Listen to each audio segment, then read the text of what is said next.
കാഫിർ സ്ക്രീൻഷോട്ട് കേസിൽ സ്ക്രീൻഷോട്ട് പ്രചരിപ്പിച്ചവരിലേക്ക് കൂടുതൽ അന്വേഷണം നീളുന്നതോടെ വെട്ടിലായി കൂടുതൽ CPM ഡിവൈഎഫ്ഐ നേതാക്കൾ. സ്ക്രീൻഷോട്ട് പ്രചരിപ്പിച്ച് ഡിവൈഎഫ്ഐ നേതാവ് അമലിനെ കഴിഞ്ഞ ദിവസം SIT അറസ്റ്റ് ചെയ്തിരുന്നു. കേസിൽ കൂടുതൽ ഡിവൈഎഫ്ഐ നേതാക്കൾ അറസ്റ്റിലാകാൻ സാധ്യതയുണ്ടെന്ന് വ്യക്തമായതോടെ അങ്കലാപ്പിലാണ് നേതാക്കൾ.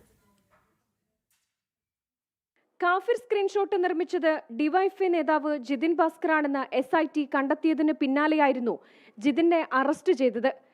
എന്നാൽ സ്ക്രീൻഷോട്ട് ഷെയർ ചെയ്തവരിലേക്ക് അന്വേഷണം വ്യാപിപ്പിച്ചിരിക്കുകയാണ് SIT. ഇതോടെ കേസിൽ കൂടുതൽ ഡിവൈഎഫ്ഐ നേതാക്കൾ അറസ്റ്റിലാകാനുള്ള സാധ്യതയാണ് തെളിയുന്നത്.